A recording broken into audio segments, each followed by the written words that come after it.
You must love the Lord your God and obey all his requirements, laws, regulations, and commands.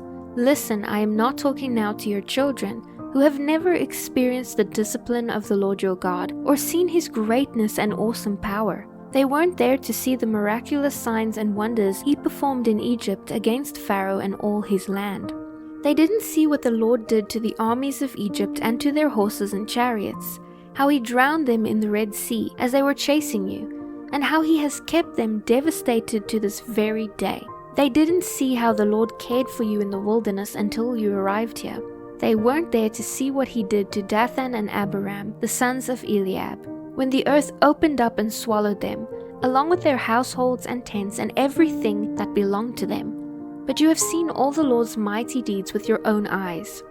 Therefore be careful to obey every command I am giving you today, so you may have strength to go in and occupy the land you are about to enter. If you obey, you will enjoy a long life in the land the Lord swore to give your ancestors and to you, their descendants, a land flowing with milk and honey. For the land you are about to enter and occupy is not like the land of Egypt from which you came, where you planted your seed and dug out irrigation ditches with your foot, as in a vegetable garden. It is a land of hills and valleys with plenty of rain, a land that the Lord your God cares for.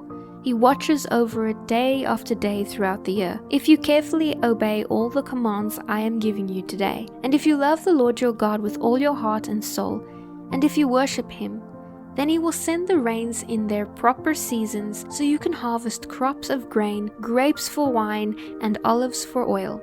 He will give you lush pasture land for your cattle to graze in, and you yourselves will have plenty to eat. But do not let your heart turn away from the Lord to worship other gods. If you do, the Lord's anger will burn against you. He will shut up the sky and hold back the rain, and your harvests will fail. Then you will quickly die in that good land the Lord is now giving you. So commit yourselves completely to these words of mine. Tie them to your hands as a reminder and wear them on your forehead. Teach them to your children. Talk about them when you are at home and when you are away on a journey, when you are lying down and when you are getting up again. Write them on the doorposts of your house and on your gates, so that as long as the sky remains above the earth, you and your children may flourish in the land the Lord swore to give your ancestors. Be careful to obey all the commands I give you. Show love to the Lord your God by walking in his ways and clinging to him. Then the Lord will drive out all the nations in your land, though they are much greater and stronger than you.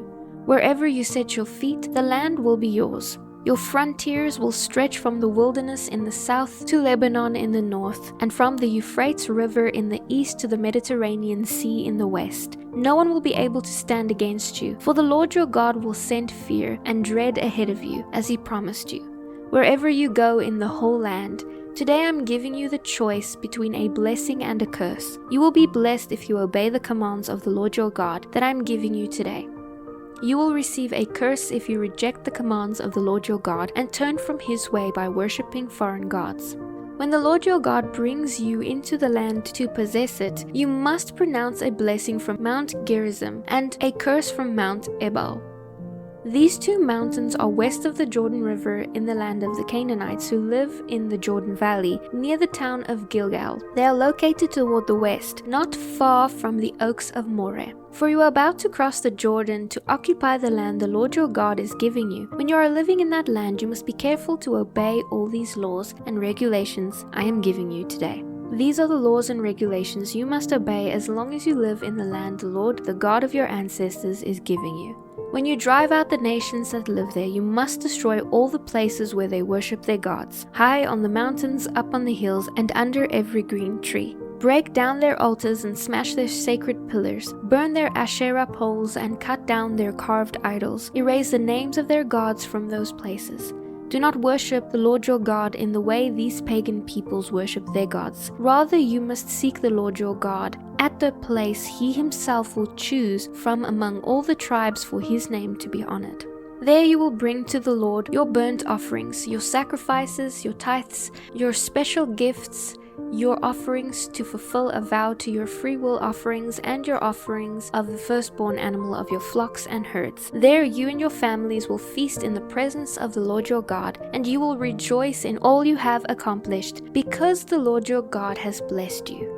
Today you are doing whatever you please, but that is not how it will be when you arrive in the place of rest the Lord your God is giving you. You will soon cross the Jordan River and live in the land the Lord your God is giving you as a special possession. When He gives you rest and security from all your enemies, you must bring everything I command you: your burnt offerings, your sacrifices, your tithes, your special gifts, and your offerings to fulfill a vow to the place the Lord your God will choose for His name to be honored. You must celebrate there with your sons and daughters and all your servants in the presence of the Lord your God.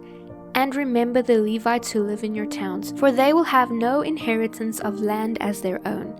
Be careful not to sacrifice your burnt offerings just anywhere. You may do so only at the place the Lord will choose within one of your tribal territories. There you must offer your burnt offerings and do everything I command you. But you may butcher animals for meat in any town wherever you want, just as you do now with gazelle and deer. You may eat as many animals as the Lord your God gives you. All of you, whether ceremonially clean or unclean, may eat that meat. The only restriction is that you are not to eat the blood. You must pour it out on the ground like water.